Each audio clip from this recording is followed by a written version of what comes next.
Tail. This is a build log for second T-Copter a la Waynerc. First one's running wicked and I don't want to start messing around with it. Just got to do some compass mop and silly things like raise the APM away a bit, but that one's working fine, so I'm not going to mess with it. 11x47 props, DT750 motors, APM 2.5.2 board, flash guy and what have you. But that weighs about 1.2 kilos with the camera and everything, the waterproof case. So I'm trying to establish why this kk2 board was causing the motor dropout issue. To do that, I'm building a very simple cut down frame going back to Wayne's original design, apart from the tail servo mechanism, and I'm going to keep this as light as possible and see if the problem is repeated. Okay, so the parts for this are the kk2 board, which I've soaked in Corrosion X, partly out of vindictive frustration and partly because I want to see if I can get it waterproofed. If you do that, you won't be able to stick anything to the back because it's coated in oil. I've tested this out by stringing 4 1.5 alkaline batteries in series and connecting the positive and negative to the motor 1, and it lights up and it's fine after I soaked it in Corrosion X. So that's part 1. Part 2, I was hoping to use to salvage some of these busted up, these are great ESCs, these are Simon K Afro 30 amp ESCs. These were off my cupcake quad, one of the ones that happened after it crashed, and there was a smell of burning, and that was where a zip tie was on it. But anyway, so I've tried that out and smoke came out, so it looks like I'll be using some newer ones. Now these have been soaked in Corrosion X, some of them anyway.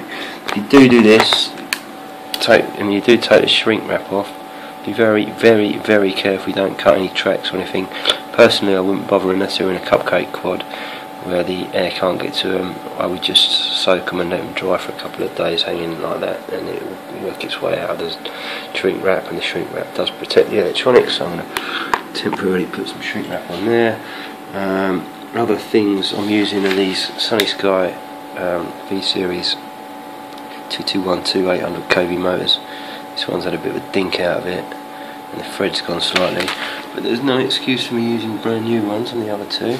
The tail section is a flight test mod. It's a bit sloppy. If you've got a digital servo, really you want that to be not stiff but not sloppy. If it's too sloppy, the digital servo will keep trying to compensate and find level and you'll get a lot of tail judder. You can either put something in there or tighten it up with something, but I'm going to probably try this with an analog servo just to see how it works. So sticking to the very simple frame, and that's part 2 of the build log and what you will need. Connectors, shrink wrap, what have you. The thing I did with the other Tricopter, I think it helped, was because it's an equilateral triangle is the best shape, so you want all of the motor to motors to be the same, and you want to put the board in the middle, and the easiest way to do this is 2 bits of string, which I've just taped on temporarily to the end of the booms, and then you can measure here, halfway, here halfway, here halfway, here halfway, and here halfway. Draw a line down, and you find the centre, like so. So that is a true equilateral triangle. On this particular example, 53 centimetres each length. Mark the midpoint and mid-tape, you don't have to be too anal about this. Get something straight. This is a strip of aluminium or aluminum, as our American friends would say. Run it to between the mark and the corner. Score it with an X-Acto knife or a Stanley knife. Rinse and repeat the other way. You might want to take the motors off before you do this, but there is more or less my midpoint. Don't have to be too anal like I say, but you centre the board on that. Happy days. You're in the middle of an equilateral triangle, most stable shape you can get. So there it is, lined up on a halfway point. I'm not going to show you this build because it's Waynerc's build. Watch his videos, show you how to build the rest of it in terms of the frame, but that's on the middle. Velcro and hot glue and screws, that's going over. There's no slippage around the tube. Cut the motors, not too much because I might want to use them on something else. Lay out the ESCs. Going to use all 3 from this one to motor 1, and then just the signal from the other 2. I haven't done that one yet. I'm going to run all the wires outside because this is just a test rig. Okay, so that's the front ESCs in a simple T-section harness with bullet connectors, and I've used this bigger thing here. I'm going to run that down here and out the back here, and then spur off the battery connector and another connector for the tail servo, and that'll be next. Okay, so the wiring harness is more or less complete, or it is complete. It's just a simple T section with bullet connectors, and then I've spurred off for power. That's for the servo, for the tail, and then 2 for the ESC. Right, it's connected up.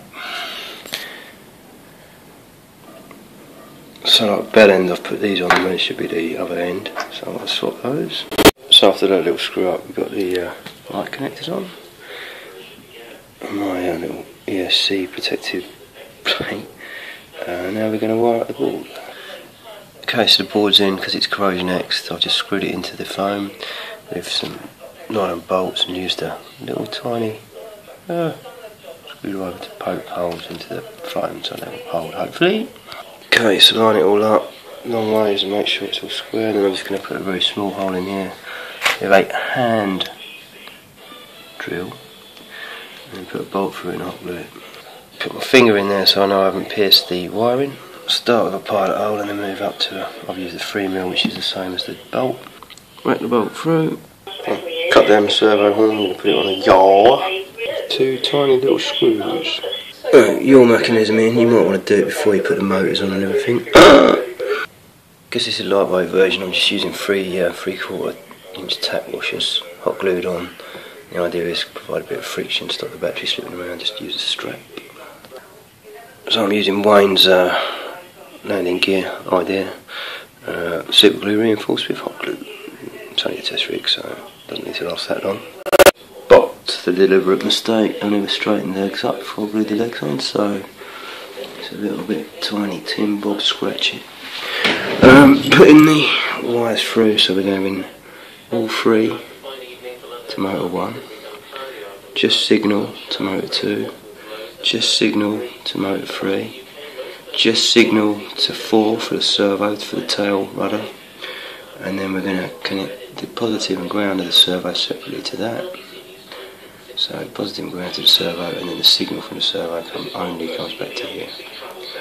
And it saves on weight, and it works, so there we go, and fishing it through with a zip tie. So there's the wiring so far. Motor 1 is all 3, motor 2 has just signal, motor 3 has just signal. Tail servo's been jacked up, reason being I was using analog, but these turned up in a post, so I might as well use them up. Direct drive, and then we're going to disconnect these two, put them directly into the U-bit that I borrowed off the old Faithful over there, and then the signal is going to be extended and go to the board. I'm going to run the tail servo wires on the outside of the frame because the tail servo is the thing that gets beaten up the most. I'm also going to put this on the end, not the yellow, just positive negative, so I can plug it into that, because I want to be able to switch this back to the old Faithful, and then the signal wire straight to the board. Captain, she's got a bit of a crooked leg, but she's ready for the smoke test. Test rig running smoke test in 3, 2, 1.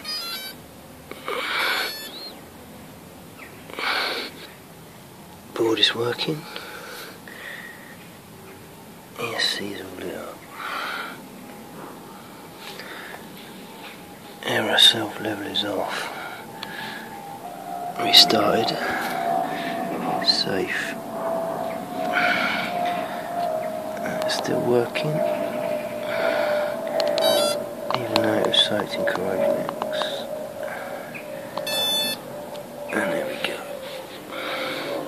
Well, here we are. I'm going to go and give it a quick run over the forest, but here's a searing indictment of quality error. The screen. Oh dear me, hot glue. But you wonder why it don't work. Anyway. Okay, Tiny Tim build log. Done alright. Thrown it around over concrete.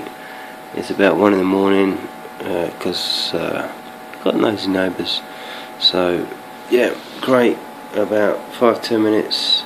Thrown it around all over the place.